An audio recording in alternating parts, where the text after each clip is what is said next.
Assalamualaikum warahmatullahi wabarakatuh. Waalaikumsalam. Sobat RH sekalian dan channel-channel lainnya termasuk Sentana TV, Roy Suryo Official ya. Ini saya dengan orang yang paling dekat dengan RHS, Rismon Hasiholan Sianivar. Oke. Luar Masih ada yang biasa. lebih dekat bang, istrinya. Oke. Berarti kalau istrinya setengah derajat, ini 1 derajat. Kenapa saya katakan ini namanya Michael Sianipar? Bukan. Enggak. Sorry ya. Saya Sinaga. Belum Michael ganti. Sinaga. Michael atau Mikael? Sama aja. Kalau orang Batak bilangnya Mikael. Mikael. Kalau orang Jakarta panggilnya lebih enak Michael, biar cepat. Tapi Mikael atau Michael atau Mike ya. Iya. Jadi Mike ini adalah orang yang sangat dekat dengan Rismon. Saking dekatnya, one day ya, Rismon pernah meminta Mike atau Michael atau Mikael ini untuk membuat surat kepada Presiden Jokowi. Saya mau bacakan suratnya ya. Jadi ini udah kedua bang. Iya. Surat pertama itu dari Egy Sujana. Oke. Yang kemarin kita bacakan di Rakyat Bersuara. Oke. Surat keduanya ini suratnya Rismon. Oke. Jadi surat. Jadi persamaan Egy Sujana dengan Rismon tuh itu. Ya. Sama-sama ada suratnya. Saya mau membacakan surat yang dibikin Michael. Karena kenapa? Oh iya. Anda bisa difitnah gara-gara itu kan? Oh iya. Kok bisa? Oke. Nih. Jadi pada tanggal berapa bikin surat ini? 18 Februari. Nah, 18 Februari. Jadi menjelang Januari. 18 Januari menjelang hari ulang tahun bulan. saya. Oh iya betul. 8 hari kemudian saya ulang tahun. Betul. Dan ada insiden di Larazeta. Nyebut lagi. Ada insiden di suatu restoran hari itu ya. Bukan insiden. Ada perayaan. Insiden sedikit lah. Jadi bunyinya begini. Kepada yang terhormat Bapak Joko Widodo di Solo. Dengan hormat, kami selaku perwakilan tim manajemen buku Gibran Endgame karya Rismon H. Sianipar dengan ini mengajukan permohonan silaturahmi ke kediaman Bapak Joko Widodo yang akan dihadiri 2 orang saja dari tim kami, yaitu yang bertanda tangan di bawah ini. Nanti kita akan lihat siapa saja.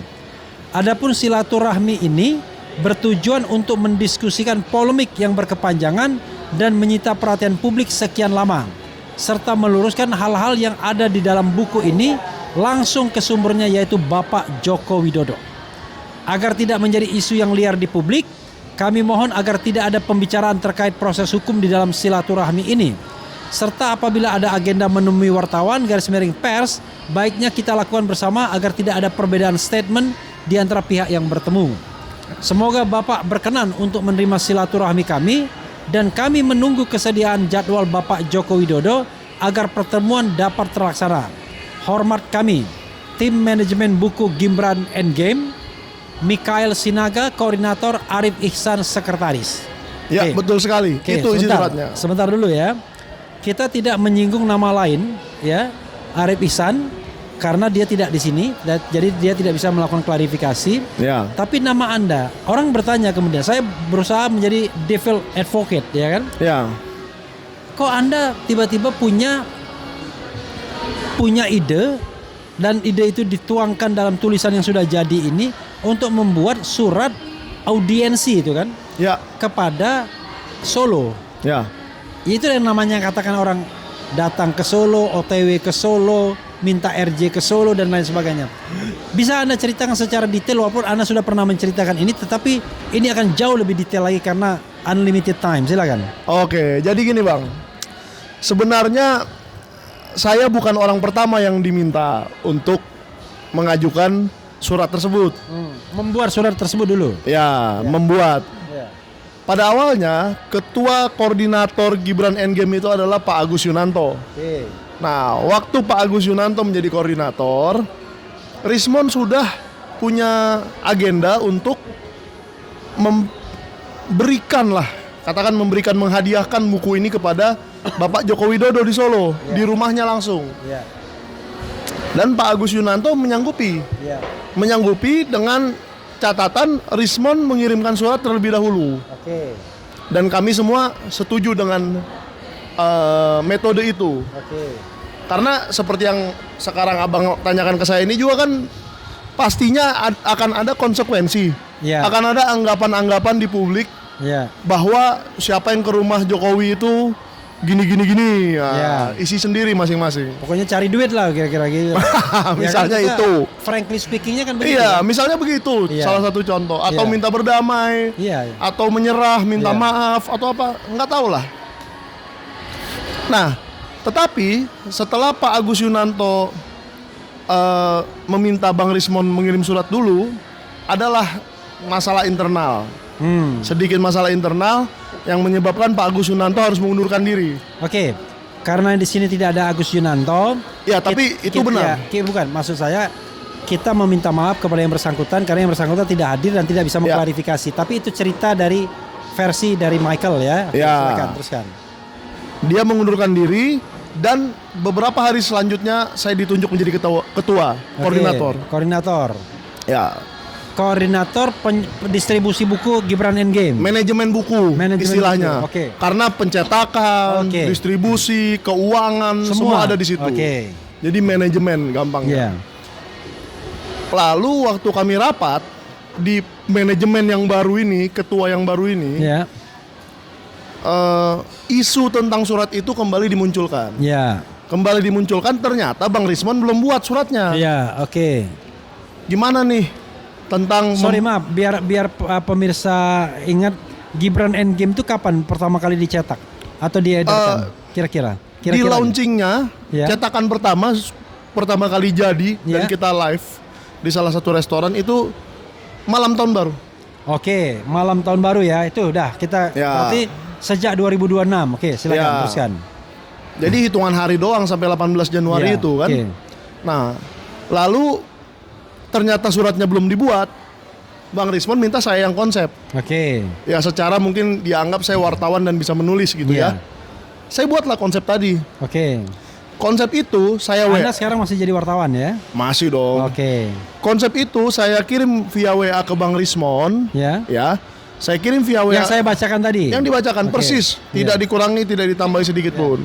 Saya kirim via WA ke Bang Rismon dan jawabannya hanya sudah cukup itu, sudah bagus. Dan saya bingung, loh langsung setuju. Ya. Iya, sudah bagus itu, Jokowi tidak suka membaca. Ya. Gak usah panjang-panjang. Ya. Lalu memang setelah itu hari Selasanya ada sidang CLS di Solo. Sorry, Dr. hari Taufik. Selasanya itu tanggal berapa itu? Waduh saya lupa. Gini. 20 sekian lah. Oke, 20 sekian. Nah, tanggal 24. Ya. Karena Dokter Tifa jadi ahli. Ya, betul. Oke. Ya. Nah, disitulah saya berangkat ke Solo dan Arif juga berangkat ke Solo. Oke, yang tadi sekretaris ya. Yang sekretaris itu. Ya. Jadi dua-duanya berangkat dan Ya. sudah tahu isi surat itu apaan. Oke. Nah, jadi ini bukan dijebak, nggak tahu isi suratnya, nggak setuju Ya. atau apapun narasi Ya. yang Ya. disebarkan di luar sana. Ya. Saya naik mobil bersama Pak Janes Yahaan yang biasa di sebelah saya Ya. dan Arif naik kereta. Oke. Nah, kita bertemu di pengadilan. Ya. Itu niatnya mau ke Jokowi. Saya niatnya mau meliput. Oke. Ada atau tidak ada surat itu, saya pasti meliput. Oke. Enggak, maksud saya, oke meliput tuh iya, itu Ya. yang utama. Tetapi kalau Arif tapi ada niat untuk menyampaikan surat itu ke ke Jokowi, Jokowi. Ah, Mohon Arif- maaf. Arif- Surat itu sudah di-print. belum. Sudah ditandatangani? Belum. Oh, belum. Oke, teruskan. Jadi nggak ada fisiknya surat itu. Nah, Arif dan istrinya berdua naik kereta ke Solo dan memang ketemu dengan saya di pengadilan. Oke. Nah, kebetulan, Sekali lagi Arifnya tidak ada, jadi kalau Ya. mau klarifikasi silakan. oh itu ada di video saya kok. Ya, enggak, maksud saya Ya. kita ini kan bicara tentang cover both side ya. Ya, betul. Orangnya nggak ada. Kalau memang orangnya berkeberatan silakan klarifikasi. Ya, Nggak dia masalah. benar ada di Solo hari Oke, itu. oke. Lalu beberapa hari sebelumnya, dan saya belum sempat ngomong ke Bang Rismon memang hari itu, Ya. atau sudah saya juga lupa. Memang saya diundang untuk menjadi narasumber di Rakyat Bersuara iNews. Oke. Selasa malam, kan sama-sama Selasa tuh. Ya, Selasa malam. Saya ngeliat tuh, wah ini sidangnya kepanjangan. Ya. Keterangan Dokter Tifa dan beberapa orang itu Ya. nggak sendirian dia ya, Ya. agak kepanjangan dan sampai jam 3 sore. Ya. Kebetulan saya sudah memesan tiket pesawat untuk jam 4. Oke. Nggak mungkin dong saya ke rumah Jokowi Ya. mengirim surat bahkan belum di print suratnya, belum ditandatangan, dan mengejar pesawat lagi. Oke. Nah, lalu saya kejar pesawat, langsung ke Rakyat Bersuara malamnya, dan ketemu Bang Rismon di acara Rakyat Bersuara itu. Dia tidak jadi narasumber, tapi dia nonton aja, jadi penonton. Oke. Nah, karena malam itu kalau saya nggak salah kita ngomongin Egy Sujana. Oke. Suratnya Egy Sujana itu yang kita ketemu. Iya. Nah, sepertinya ada saya pada waktu itu ya? Ada, betul. Oke, ya, oke. Di acara itu, di Rakyat Bersuara itu. Iya. Sepertinya di belakang ada omongan-omongan tertentu. Wah, kok si Michael nggak jadi ngirim? Gimana gitu kan? Omongan tertentu dari? Di dalam internal manajemen lah. Oh, itu oke. Kok nggak jadi ngirim? Terus saya bilang, saya kan diundang Rakyat Bersuara. Tidak mungkin gitu loh. Tidak mungkin saya paksakan gitu. Kan masih ada hari lain. Kenapa sih? Iya. Gitu. Kalau tidak salah hari Minggunya itu juga ada acara Car Free Day. Car Free Day, oke. Car Free Day. Di mana dalam satu minggu itu Pak Janesyan itu mendapatkan orderan sekitar 300 buku. Oke. 300 buku yang merupakan donasi dari satu orang. Oke. Lalu di acara Car Free Day itu kami bagikan buku itu. Kami bagikan buku itu. Nah, setelah acara Car Free Day di hari Minggu, saya dituduh mencuri. Oke. Saya dituduh mencuri buku yang didonasi itu. Oke. Padahal banyak sekali saksi-saksi di situ bahwa saya bagikan bukunya. Saya memang bawa dengan susah payah. Itu 100 buku donasi secara gratis. Karena sudah dibeli oleh tokoh kan tadi. sudah dibeli oleh seseorang. Oke. Nggak usah saya sebut namanya. Oke. Seorang beli 300 tapi untuk dibagikan. Langsung dibagikan. Oke. Sebenarnya agak salah angka 300 itu. 200 didonasikan, yang 100 itu dikirim ke Madura. Oke. Jadi emang 300 total pesanannya Pak Janes. Oke. Pada minggu itu. Uangnya sudah diberikan. Uangnya sudah sampai ke bendahara. Oke. Jadi pencurian di mananya, tapi terserah lah. Oke. Karena kasus pencurian itu, saya akhirnya dipecat. Oke. Dari posisi ketua, dan Bang Refli juga waktu itu saya kasih tahu juga kan, bahwa ada masalah begini-begini nih. Terserahlah kalau memang Bang Rismon tidak mau duduk begini. Kalau bahasanya Bang Egy, tabayun katanya. Ya kan, tanya dulu dong ke orangnya, bener nggak? Saya bagikan nggak, dan seterusnya. Nah, jadi surat itu memang tidak pernah di-print, tidak pernah ditandatangan, tidak pernah dikirimkan, dan tidak pernah sampai ke Jokowi. Oke, itu clear ya. Betul. Pertanyaan saya adalah ada dua. Kenapa kemudian Rismon memerintahkan membuat surat untuk audiensi dengan Jokowi? Oke, di sini ada beberapa. Pertama, sebentar. Anda pastikan bahwa saya sebagai lawyernya Rismon tidak pernah tahu itu kan? Iya. Oke, jadi biar tidak ada fitnah. Betul. Tidak pernah tahu, tidak pernah dikasih tahu juga. Iya. Yang tahu bahkan cuma circle endgame saja, manajemen endgame.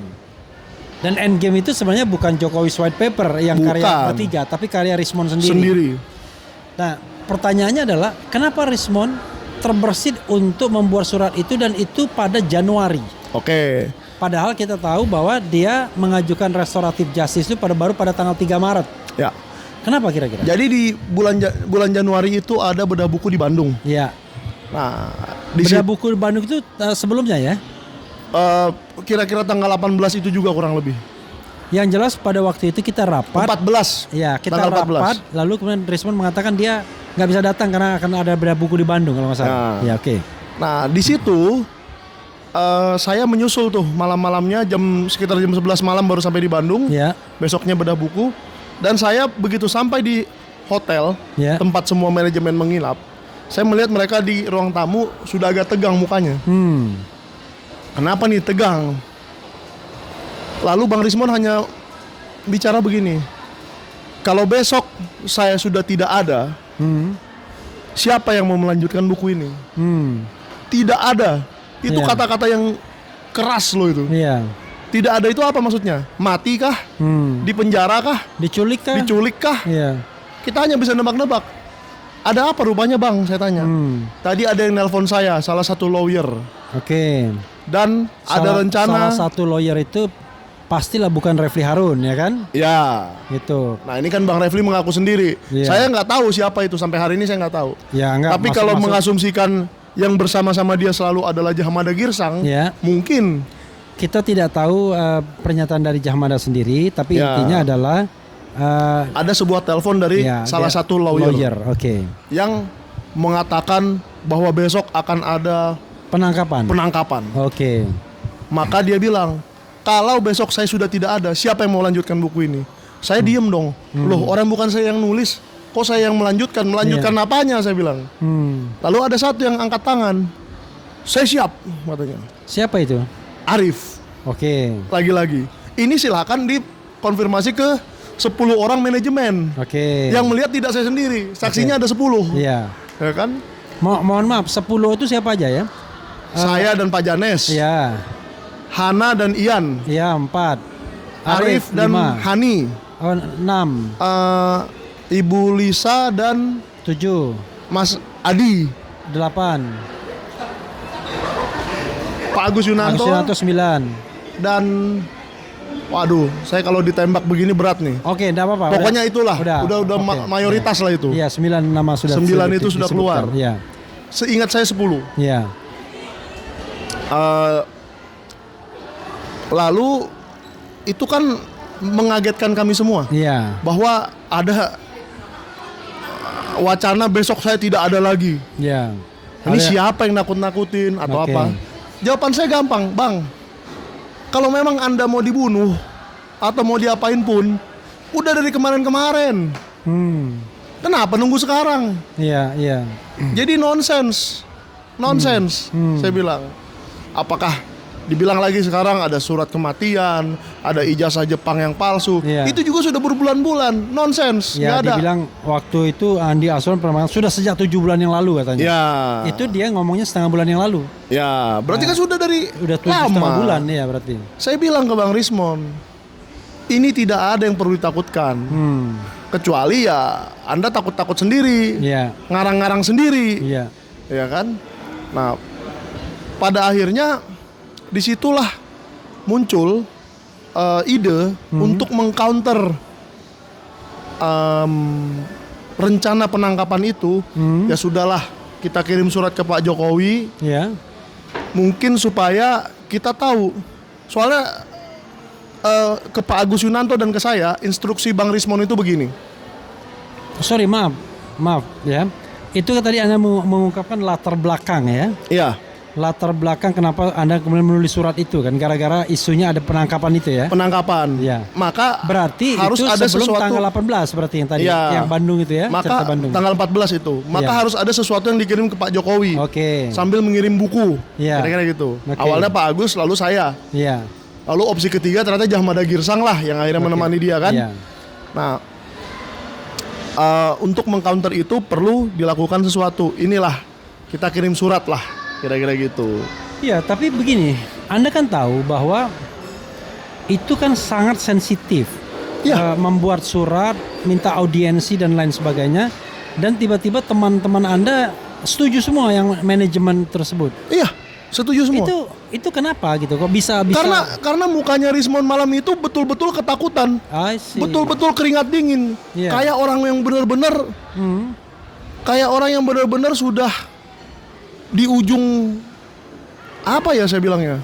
Sudah separuh napas. Oh, separuh napas lah mungkin atau gimana? Separuh napas. Awas copyright, Bang. Separuh napas itu doang. Ya. Nah, itu jadi kami menganggap itu serius. Minimal menganggap bahwa dia merasa itu serius gitu loh. Saya sih ketawa-ketawa aja hari itu. Gak ada lah, Bang. Jelas gak bakalan ada. Saya jamin gak bakalan ada. Ya kan? Tapi dia tetap jadi kuat. Jadi as simple as that, sesederhana itu aja. Oh iya. Kita sudah ditawari makan, tapi kita selesaikan dulu ini. As simple as that. Ada seseorang yang menelpon, seorang lawyer yang menelpon Rismon dan mengatakan besok akan ada penangkapan. Dan itulah hulu dari semua cerita RJ ini. Jadi kalau ada yang bilang RJ-nya itu baru ada ide tiba-tiba Maret bulan Maret gara-gara siapa itu ke Jepang dan melihat ijazahnya. Bullshit. Sorry ya, jadi kasar nih omongan saya. Jadi intinya Bohong. adalah Rismond itu bisa dibilang khawatir karena mau ditangkap, dan ditangkap itu dalam kasus ijazah Jokowi, bukan ijazahnya dia, Ya, ya kan? Karena waktu itu kan belum dilaporkan dia. belum. Nah, lalu dia khawatir. Ya. Pertanyaan saya adalah, kan Rismond selama ini, Anda kan dekat sama Rismond, Ya. suka sekali dia nantang-nantang. Bahkan ketika orang lain diperiksa itu menolak untuk memberikan keterangan, Dia berikan semua keterangan. ya, sepanjang tidak diperlihatkan ijazah asli atau dokumen-dokumen pendukung, Ya. kan begitu. Dr. Tifa nggak mau jawab, Betul. Roy Suryo nggak mau jawab. Rismond dengan santainya membeberkan semuanya, bahkan tidak hanya satu kali, dia diperiksa pada hari berikutnya begitu. Nih, mau yang menarik lagi nih Bang. Iya. Mungkin yang Abang waktu itu terlalu berfokus kepada Pak Roy atau Dr. Tifa. Ya, Saya waktu itu benar-benar melihat Rismond. ya, Dan waktu diperiksa itu dia santai sekali. oke. Waktu diperiksa dia santai sekali dan dia mengatakan seperti ini. Silakan klarifikasi ya Rismond kalau Anda mau klarifikasi. Saya nggak takut ditahan. Yang lebih mungkin ditahan itu Pak Roy dan Dr. Tifa. Oke. Karena punya saya ilmiah, punya mereka nggak tahulah katanya. Jadi Itu ngomong sama siapa? ke saya Pak Janes dan kawan-kawan, Oke. terutama circle yang Batak-Batak inilah, kira-kira gitu. Oke. Ya, sorry harus menyebut suku ya. Nah, Ya. ya memang kami lebih gampang bergaul sesama kami lah, Iya. gitu kan, lebih terbuka. Iya. Gitu. Terus saya bingung, loh saya aja waktu diperiksa waktu saya terlapor Iya. keringat dingin, bukan main. Iya. Ini orang kok santai saja. Iya. Apalagi sebenarnya untuk ditahan itu sudah ada presiden sebelum-sebelumnya kan? Ya, Edi Mulyadi, Betul. Sagana Nenggolan, semuanya. bahkan Bambang Tri. Iya, bahkan ada yang ditangkap duluan tuh baru diperiksa. Iya. Seperti Saganda, Anton Permana, Betul. Jemhur gitu. Saya lihat memang juga begitu. Rismond adalah orang yang paling tidak takut ditahan. Yes, Bahkan seolah-olah dia siap ditahan yes, ketika diperiksa. Kan, siap mati. Iya, dia sendiri. Tapi ketika dia kemudian takut dengan ancaman ditahan, Jadi nggak masuk akal. jadi ini kok seperti ada kepribadian terbelah begini. Kepribadian ganda. Iya. Atau jangan-jangan kepribadian yang selama ini kita lihat itu sandiwara. Oke, sandiwarakah selama ini gitu ya. Iya kan? Glenn Atau Fredly. kata kawan kita yang di sana penyusup. Oke. Nah, jadi memang seperti yang saya katakan di podcast-podcast lain juga, hanya dua kalau bagi saya. Iya. Kelakuan Rismond ini penjelasannya hanya satu di antara dua. Iya. Satu memang penyusup, Ya. dua memang ekonomi. Motif Oke. ekonomi. Oke. Nggak ada Oke, penjelasan oke lain. Ya. Rismond tidak ada di sini, Ya. dia bisa klarifikasi. Saya Jadi, pengen sekali dia klarifikasi. even orang yang kita anggap bermasalah pun punya hak untuk mengklarifikasi. Betul. Ya. Tidak hanya klarifikasi, crossfire bila perlu kan. Oh sebenarnya iya. kan. Mantap. Saya tunggu itu. Ya. Nah, tetapi Anda kan paling dekat sama Rismond mungkin Ya. karena sama satu suku kan. Ya. Kemana-mana Anda temani Dan dia. istrinya Rismond, ibunya Rismond, neneknya Rismond pun satu marga dengan ibu saya. Oke. Itu makanya dekat sekali. Oke, ya. Kekerabatan itu penting kan Ya. bagi orang Wah, Batak sangat, kan. sangat. Nah, tapi Anda sendiri sebenarnya kapan mengenal Rismond ini sebelumnya? Ya 15 April 2025 Oh, di UGM itu? di UGM. Oh, sebelumnya Anda nggak kenal? Kalau Pak Roy Suryo saya kenal beberapa bulan sebelumnya. Oke, secara Sudah- pribadi ya. sudah mulai berteman. Bukan dengar namanya, tapi Enggak, ya. kenal pribadi. Dr. Tifa Dokter Tifa juga saya ketemunya di situ. 15 April 15 juga. April 2025. dan Anda hebat. Anda lah satu-satunya YouTuber yang kemudian mengumpulkan mereka untuk bikin apa itu ya di Sentana. Ya, Kayaknya launchingnya naiknya di situ Sentana. amin. Oke. Amin. Nah, apa yang kesan Anda ketika Anda melihat Rismond ini? Karena kita kan tidak tahu latar belakangnya. Memang pernah dia bilang kopi sianida, Vina, Ya. Cirebon dan lain sebagainya. Tapi kan nama dia sama sekali nggak dikenal publik seperti nama Roy Suryo atau Dr. Tifa. Ya, Kalau saya, Roy Suryo sudah sangat terkenal. Mungkin sudah puluhan tahun kita mengenal nama Roy Suryo sebagai iya, pakar telematika. Ingat nggak, kalau ada video-video sur apa-apa, Betul. tanya Roy Suryo. Tanya Roy Suryo langsung. Gambar-gambar yang kira-kira meragukan, tanya Roy Suryo. Betul. Nah, Dr. Tifa terakhir-terakhir dia menanjak terutama karena sikap kritisnya soal ijazah, di mana dia bikin komentar. Tapi sebelumnya dia sangat dikenal ketika COVID-19 Ya. sebagai pakar yang selalu mewanti-wanti, awas, pandemi ini adalah pembelah peradaban dan lain sebagainya. Dia mencurigai kemudian bekerjanya agen-agen global untuk menguasai dan lain sebagainya. Nah, tapi Rismond ini kita kok seolah-olah percaya aja dengan statement dia 11.000 triliun palsu, tiba-tiba dia menjadi pahlawan dan mendapatkan panggung yang besar. Apa-apa yang membuat Anda kemudian tiba-tiba sangat menaruh kepercayaan pada Rismond? Awalnya dari istrinya ya. Ya. Istrinya itu cerita yang selama ini beredar kan. Iya. Saya juga nggak lihat, makanya ini cerita juga Iya. bagi saya. Cerita yang selama ini beredar dan memang istrinya itu kan sangat polos ya. Oke. Mike, udah makan kau Mike? Apa Iya. kabar Mike? Gitu-gitulah. Jadi orangnya sangat Polos atau ramah? blank. Artinya tidak punya kepentingan lah. Oke, sepertinya Polosnya itu. tidak punya motif apapun. Tidak punya motif apa-apa gitu Iya. ya. Nah, katanya waktu itu tanggal 15 Maret 2025, Iya. sebulan sebelum UGM, Ya. istrinya Bang Rismond ini kebetulan pergi ke perpustakaan UGM Ya. dan nyari-nyari ijazah-ijazah yang disimpan di situ. Oke. Lalu ketemulah dengan Ijazah Jokowi. salah satu petugas Oh, petugas. yang oke. memberikan bukan ijazah, skripsi, memperlihatkan memperlihatkan skripsi Jokowi. skripsinya Jokowi. Oke. Lalu dia foto-foto. Ya. Dikirimlah itu ke Pak Roy Suryo. Oke. Sebagian atau Dia gimana nggak tahu. foto-foto, yang moto itu istrinya ya. Istrinya. Oke. Dan itu kan data primer Ya. yang didapat langsung melihat fisik gitu. Ya. Dan itu satu-satunya. Maka waktu itu saya memang berkesimpulan, Ya. wah ini orang memang mau membongkar sesuatu. Berasumsi ya. Iya, Ya. berasumsi dia mau membongkar sesuatu. Ngapain jauh-jauh dari Balige ke Jogja hanya iseng-iseng. Oke. Berarti dia memang ingin membongkar. Walaupun kita juga tahu dia sepertinya punya rumah di Klaten ya. Ya, jadi- sepertinya. Kita juga nggak ada yang Ya. pernah lihat kan? Iya. Karena plat mobilnya juga Ade plat tapi Ade, ya. Solo. Ya, Solo Klaten juga Ade juga. Klaten ada juga ya. Oke. Lah, jadi Ya. gara-gara itulah kemudian Anda berpikir. Iya. Tapi kan itu istrinya. Responnya? Mereka bersama-sama, tapi Oh, oke. yang masuk istrinya kan lebih, ya mungkin lebih gampang lah untuk Ya. open up ke seorang perempuan daripada. Saya pernah mendengar ya langsung dari istrinya setelah saya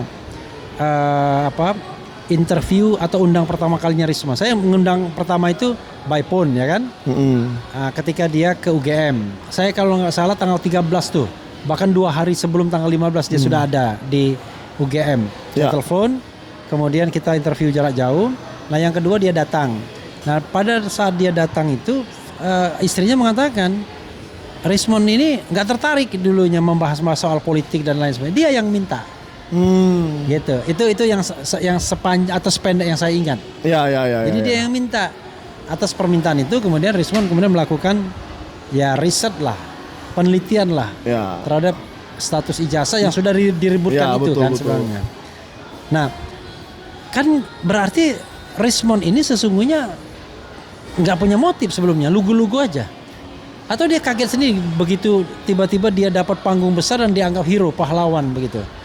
Ya, yang jelas gini Bang, itu kejadian 15 Maret dengan skripsi itu tidak ada pemantiknya, tidak Ya. ada motifnya. Ya, Sama seperti ijazah yang diupload oleh Dian Sandi Utama itu juga nggak ada motifnya. iya. Sepertinya iseng, Iya. ya kan? Tapi apa betul ada yang iseng di dunia ini? Oh, kalau Dian Sandi tidak jelas dia motifnya minta perhatian. Ya minta perhatian, tapi dapat dari mana dia bisa memfoto itu dan Oh, seterusnya? iya, oke.